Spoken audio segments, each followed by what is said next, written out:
안녕하세요. 오늘 당신께서 보내주신 자료는요.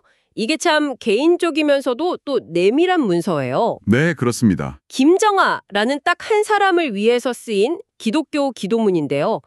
그런 짧지만 그 안에 사실 기독교의 아주 거대한 세계관이 응축되어 있는 것 같더라고요. 네, 맞아요. 보통 기도라고 하면 그냥 개인의 소망을 비는 행위 이렇게 생각하기 쉬운데 그렇죠. 이 자료는 그거보다 훨씬 복잡한 구조를 가지고 있어요. 성경 구절로 신학적인 근거를 먼저 제시하고요. 아, 그 근거 위에서 전도라는 행위를 다시 정의한 다음에 맨 마지막에 가서야 김정아라는 특정인을 위한 기도로 딱 끝나거든요. 바로 그 지점이에요. 어떻게 보면 신의 무조건적인 사랑이라는 굉장히 거대하고 추상적인 개념이잖아요. 네. 이게 어떻게 한 개인의 닫힌 문제를 풀어달라는 지극히 현실적인 기도로 이어질 수 있는 걸까? 오늘 당신과 함께 그 여정을 한번 차근차근 따라가 보려고 합니다. 이 기도문이 대체 어떤 논리와 감정으로 구성되어 있는지 그 핵심을 한번 파헤쳐보죠. 좋습니다. 이 기도문의 뭐랄까? 건축 설계도를 함께 들여다보는 그런 시간이 되겠네요. 자, 그럼 이 모든 기도의 기반이 되는 그 건축물의 주축돌부터 한번 살펴보죠. 네네. 자료에 여러 성경 구절이 인용되는데 가장 먼저 눈에 띄는 건 로마서 5장 8절이에요. 아, 그 유명한 구절이죠? 네. 우리가 아직 죄인 되었을 때에 그리스도께서 우리를 위하여 죽으심으로 하나님께서 우리에게 대한 자기의 사랑을 확증하셨느니라. 여기서 말하는 사랑은 우리가 보통 생각하는 사랑이랑은 출발점부터 다른 것 같아요. 아, 정확히 보셨어요. 이걸 신학적으로는 선제적 사랑 혹은 무조건적 사랑이라고 부르거든요. 선제적 사랑. 네. 핵심은 우리가 아직 죄인 되었을 때라는 그 조건부에 있어요. 그러니까 이 사랑은 상대방의 자격이나 상태 아니면 노력의 결과 이런 걸로 주어지는 게 아니라는 거죠. 아, 인간이 사랑받을 만한 어떤 행동을 해서 얻어낸 보상이 아니라 그 모든 조건 이전에 그냥 일방적으로 먼저 주어졌다는 선언인 셈이에요. 먼저 온 사랑이군요. 그런데 이런 사랑은 너무 이상적이라서 좀 현실감이 없게 느껴질 수 있잖아요. 그렇죠. 알겠다. 근데 그게 나랑 무슨 상관이지? 하고요. 근데 자료에 인용된 다른 구절들을 보니까 이 사랑이 그냥 머리로만 이해하는 개념은 아니라고 말하는 것 같아요. 네네. 로마서 5장 5절에서는 성령으로 말미암아 하나님의 사랑이 우리 마음에 부은 바 됨이니라고 하거든요. 이 부어졌다는 표현이 굉장히 감각적이에요. 바로 그게 이 기도문의 두 번째 기둥입니다. 이 사랑은 추상적인 관념이 아니라 신자들이 자기 내면에서 실제로 경험하는 아주 구체적인 실체라는 거죠. 여기서 마음에 부어졌다는 표현은 정말 중요해요. 이게 컵에 물을 조심스럽게 따르는 그런 이미지가 아니고요. 아, 그런 게 아니에요? 네, 이건 마치 댐이 터져서 마른 계곡 전체가 순식간에 물에 잠기는 것 같은 저항할 수 없고 아주 압도적인 경험을 묘사하는 표현에 가까워요. 아, 그렇게 들으니까 확 와닿네요. 내 의지나 노력으로 채우는 게 아니라 그냥 외부부터 압도적으로 주어지는 경험. 그렇죠. 그래서 요한일서 4장 16절에서도 하나님이 우리를 사랑하시는 사랑을 우리가 알고 믿었노니라고 말하는 거군요. 단순히 지식으로 아는 걸 넘어서 그 부어지는 경험을 통해 체감하고 확신하게 된다. 이런 의미로요. 맞습니다.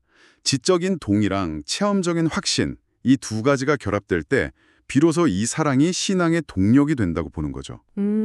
그런데 여기서 한 걸음 더 나아가요. 에베소서 5장 2절을 보면 이 사랑을 향기로운 제물과 희생 제물에 비유하는데 이건 또 다른 차원의 이야기거든요. 사실 그 부분은 좀 섬뜩하게 들릴 수도 있겠다 이런 생각이 들었어요.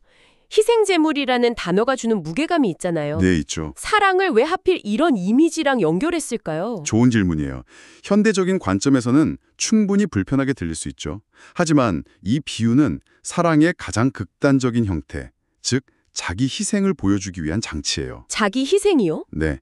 향기로운 제물이라는 건 구약시대 제사의식에서 가져온 이미지인데 신이 기쁘게 받을 만큼 흠없고 완전한 헌신을 의미하거든요. 아, 결국 이 구절들을 다 종합하면 이 기도문이 바탕에 두고 있는 사랑은 무조건적이고 선제적이며 내면으로 압도적으로 경험되고 궁극적으로는 자기 희생적인 특성을 지닌다. 이렇게 정리할 수 있어요. 그렇군요. 그러니까 이 기도문을 쓰는 사람은 나는 바로 이런 사랑을 받았다는 아주 강력한 확신과 경험에서 출문하는 거네요. 맞아요. 그리고 그게 아직 이 사랑을 모르는 김정아 님도 이걸 알게 해달라는 기도의 논리적이고 감정적인 당위성이 되는 거고요. 정확합니다. 이 거대한 신학적 토대 없이는 한 사람을 위한 기도가 그저 개인적인 바람에 머무를 수밖에 없어요. 하지만 이 토대가 있기 때문에 기도는 개인의 소원을 넘어서서 어떤 보편적인 진리를 전달하려는 시도가 되는 거죠. 이 강력한 사랑의 개념 위에서 이제 전도라는 실천적인 개념으로 이야기가 넘어가요. 네. 당신께서 보내주신 자료는 전도를 이렇게 정의하고 있어요. 전도는 우리의 전 생애를 포함하는 것이며 우리가 남들 앞에서 어떻게 살기로 작정하였는지를 보여주는 그리스도인의 삶이기도 합니다. 이거 우리가 흔히 생각하는 전도의 이미지랑은 상당히 다른데요. 네, 아마 이 부분이 당신께서 이 자료를 흥미롭게 보신 또 다른 이유일 거예요. 보통 전도하면 길거리에서 메시지를 외치거나 누군가를 막 끈질기게 설득하는 행위를 떠올리기 쉽잖아요. 네, 그렇죠. 그런데 여기서는 전도를 특정 행위, 즉 doing이 아니라 존재의 방식, being 그 자체로 정의하고 있어요. 삶으로 보여주는 증명 같은 거네요. 내가 믿는 바가 이러하기에 나는 이렇게 살아간다. 이걸 다른 사람들 앞에서 보여주는 것 자체가 전도다. 맞아요. 결국 이 자료에서 가장 놀라운 점 중 하나는 전도라는 단어가 가진 그 공격적인 이미지를 완전히 뒤집는다는 거예요. 아, 누군가를 설득하는 행위가 아니라 자신의 삶을 통해 자신이 믿는 가치를 증명하는 끝없는 과정으로 정의하죠. 자신의 가치관, 선택, 관계 맺는 방식, 어려움에 대처하는 태도까지 이 모든 게 전도의 내용이 되는 셈이에요. 그런데 삶으로 보여준다는 게 말은 쉽지만 어떻게 보면 엄청난 부담이 될 수도 있겠어요. 그럴 수 있죠. 내가 하는 모든 행동이 내가 믿는 신앙에 대한 평가의 대상이 된다는 뜻이니까요. 완벽하지 않은 인간이 그걸 어떻게 감당할 수 있을까요? 굉장히 현실적인 질문이에요. 이 자료가 그 부담감에 대해 직접적으로 언급하진 않지만 그 해답을 앞서 다룬 사랑의 개념에서 찾고 있다고 볼 수 있어요. 아, 그 사랑에서요? 네. 이 정의는 완벽한 삶을 살아내라는 요구라기보다는 먼저 받은 그 압도적인 사랑에 반응하는 삶을 살아가라는 초대에 가깝거든요. 아, 실패하고 넘어져도 그 사랑을 바탕으로 다시 일어서는 모습까지도 증명의 일부가 될 수 있다는 거죠. 아, 그렇군요. 완벽함의 증명이 아니라 사랑에 반응하는 과정 자체의 증명이군요. 네. 이 관점에서 보면 김정환님을 위해 이렇게 정성껏 기도문을 작성하고 기도하는 행위 역시 그 기도를 하는 사람의 삶의 일부자, 전도의 실천이 되는 거네요. 바로 그겁니다. 기도는 전도의 시작이나 끝이 아니라 삶으로 증명하는 그 기나긴 과정의 한 부분인 셈이죠. 자신의 시간을 내서 다른 사람을 위해 기도하는 모습 자체가 이기적인 세상 속에서 이타적인 사랑을 실천하는 하나의 증거가 될 수 있으니까요. 사랑은 무조건적이고 전도는 삶으로 증명하는 것이다. 이 두 가지 강력한 원칙이 있으니까 이게 김정화라는 한 사람을 만났을 때 어떻게 구체화되는지 너무 궁금해지는데요. 네, 이제 기도문의 가장 핵심적인 부분으로 들어가 보죠. 네, 이제 거대한 이론이 현개인의 삶이라는 현장으로 내려오는 순간입니다. 기도문은 먼저 김정환님의 현재 상태를 아주 독특하게 진단해요.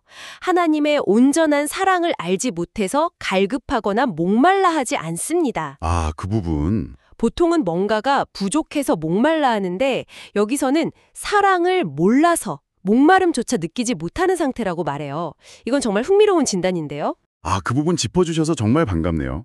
단순히 사랑을 느껴라가 아니라 당신은 사랑을 모른다는 사실조차 모르고 있다. 이렇게 진단하는 거거든요. 네. 영적인 문제의 시작점을 완전히 다르게 잡고 있는 거죠. 보통 우리는 어떤 결핍을 느껴야 그걸 찾게 되잖아요. 그렇죠. 그런데 이 기도문은 김정아님이 영적인 결핍 자체를 인지하지 못하는 뭐랄까 영적 무감각 상태에 있다고 보는 거예요. 그래서 기도의 첫 번째 목표가 결핍을 느끼게 하는 게 아니라 그녀가 미처 알지 못했던 그 완전한 사랑의 존재를 알게 해달라는 것이 되는 거군요. 네, 맞습니다. 예수님의 사랑을 알고 새로운 인생을 살아가도록 인도하여 주옵소서라는 간구가 바로 이어지고요. 네, 그 사랑의 존재를 알게 될 때 비로소 자신의 이전 상태가 얼마나 목마른 상태였는지를 역설적으로 깨닫게 될 것이다. 이런 논리적 흐름이죠. 그리고 그 기저에는 이런 강한 믿음일관론이 있어요. 기도문에도 나오듯이 태신자 김정아는 주님의 사랑을 알지 못하지만 주님께서는 태신자 김정아를 사랑하시고 주님께 돌아오기를 기다리고 계신 줄 믿습니다. 김정아님의 인지와는 상관없이 사랑은 이미 존재하고 있고 그녀를 향하고 있다는 확신이네요. 그렇죠. 앞서 이야기한 선제적 사랑이 여기서 이렇게 개인에게 적용되는 거군요. 맞아요. 기도는 김정아님의 마음을 바꾸려는 시도이기도 하지만 동시에 기도하는 사람 스스로가 이미 존재하는 신의 사랑을 다시 한번 확인하고 선포하는 행위이기도 한 거죠. 그 사랑을 깨닫는 순간에 대한 기대감이 아주 강하게 표현되어 있어요. 주님의 사랑의 마음을 태신자 김정아가 깨달았을 때 얼마나 감격할까요? 라는 구절을 보면요. 네. 이건 단순히 교리를 받아들이는 차원을 넘어서 아주 깊은 감정적인 변화와 해방을 소망하고 있다는 게 느껴져요. 그 감격의 순간이 모든 변화의 기폭제가 될 것이라는 기대가 담겨 있는 거죠. 그리고 바로 그 뒤에 나오는 그의 닫힌 문제를 풀어주시옵소서라는 간구가 저는 특히 중요하다고 봐요. 아, 맞아요. 갑자기 아주 현실적인 차원으로 이야기가 전환되거든요. 닫힌 문제라니 굉장히 함축적인 표현이에요. 신앙을 받아들이는 것을 가로막는 어떤 보이지 않는 장벽이나 구체적인 현실의 어려움이 있음을 암시하는 것 같아요. 그렇죠. 그게 뭘지 궁금해지더라고요. 심리적인 걸림돌일 수도 있고 인간관계의 문제일 수도 있고 혹은 경제적인 어려움일 수도 있겠죠. 아마 당신께서도 이 자료를 읽으면서 그 닫힌 문제가 무엇일까 생각해 보셨을 것 같아요. 네네. 이 기도문은 그게 무엇인지 특정하지 않음으로써 오히려 더 보편적인 호소력을 얻어요. 누구나 자신만의 닫힌 문제를 가지고 있으니까요. 아, 중요한 것은 이 기도가 영적인 깨달음과 현실의 문제 해결을 분리하지 않고 하나로 연결하고 있다는 점이에요. 영적인 사랑을 깨닫는 것이 곧 현실의 닫힌 문제를 푸는 열쇠가 될 것이라는 믿음이 담겨 있죠. 기도가 단순히 영적인 차원에 머무르지 않고 현실의 고통과 직접적으로 연결된다는 말씀이시군요. 네, 바로 그겁니다. 실제로 뒤이어서 때로는 인생이 고달프고 힘들어도 주님 때문에 다시 힘을 얻을 수 있게 하시고 그리고 고통의 눈물을 거두어 가시고 주님의 사랑에 감격하는 기쁨과 소망의 은혜만 넘치게 하여 주옵소서라고 기도하거든요. 신앙이 현실의 고통을 이겨내어 구체적인 힘과 위로를 줄 거라는 약속에 담겨 있어요. 그렇죠. 이 기도문은 신앙을 통해 얻게 될 정서적 안정, 위로, 보호를 매우 구체적으로 묘사해요. 고달픈 인생, 힘듦, 고통의 눈물 같은 현실의 부정적인 측면을 정직하게 인정하고 네. 그것이 신앙을 통해 다시 얻는 힘, 가장 큰 행복, 기쁨과 소망의 은혜로 전환될 수 있다고 제시하죠. 여기서 주목할 점은 고통의 완전한 소멸을 약속하는 게 아니라는 거예요. 아, 그러네요. 인생이 고달프고 힘들어도 라는 전제가 붙어 있죠. 고통 속에서도 힘을 얻고 행복을 느낄 수 있는 내면의 변화, 그러니까 회복 탄력성을 구하고 있는 거예요. 결국 기도의 최종 목적지는 태신자 김정아가 주님 안에 거하며 보호받는 삶으로 인도하여 주옵소서 이 구절로 요약되는군요. 네, 일시적인 문제 해결이나 감정적인 위로를 넘어서서 어떤 지속적인 관계 안에서 보호받는 안정된 상태로 들어가는 것을 궁극적인 목표로 삼고 있네요. 맞습니다. 그래서 이 기도문이 당신에게도 흥미롭게 다가온 이유가 아마 그 지점일 거예요. 주님 안에 거한다는 것은 신과 지속적이고 친밀한 관계를 맺는 상태를 의미하고 보호받는 삶은 그 관계를 통해 자연스럽게 얻게 되는 결과물이라고 보는 거죠. 아, 결국 이 기도는 김정아라는 한 개인이 겪는 현실의 고통과 닫힌 문제들을 신과의 관계 설정이라는 더 큰 틀 안에서 해결하고 궁극적으로는 안전하고 평안한 삶으로 이끌어달라는 아주 간절한 요청이라고 볼 수 있습니다. 오늘 당신과 함께 김정아님을 위해 쓰인 이 기도문을 깊이 들여다봤어요. 우리가 아직 죄인이었을 때 주어졌다는 거대하고 신학적인 사랑의 이야기가 네, 전도란 삶으로 증명하는 것이라는 실천적 정의를 거쳐서 김정아라는 한 개인의 삶 속으로 들어오는 그 여정을 따라가 봤습니다. 네. 그 과정에서 추상적인 개념들이 한 사람의 영적 무감각을 깨우고 또 닫힌 문제를 풀어주면서 고통을 위로하고 새로운 삶의 길을 열어주려는 아주 구체적이고 뜨거운 기도로 변모하는 과정을 볼 수 있었죠. 당신께서 보내주신 이 자료는요. 신앙을 가진다는 것이 한 개인에게 어떤 의미로 제시되는지를 명확히 보여주는 것 같아요. 단순히 교리를 받아들이는 걸 넘어서 고통스러운 현실에서 힘을 얻고 위로를 받으면서 궁극적인 보호와 행복을 찾는 여정으로 그려지고 있네요. 네, 그렇죠. 여기서 마지막으로 당신께 이런 질문을 한번 던져보고 싶어요. 네, 어떤 질문이신가요? 이 기도문은 분명 김정아님의 삶이 더 나아지기를 바라는 아주 순수한 마음에서 비롯됐을 거예요. 물론이죠. 하지만 동시에 한 사람의 신념체계에 다른 이가 깊이 개입하려는 시도이기도 하죠. 이렇게 누군가의 행복을 위해 드리는 간절한 영적인 개입에 대해 당신은 어떻게 생각하시나요?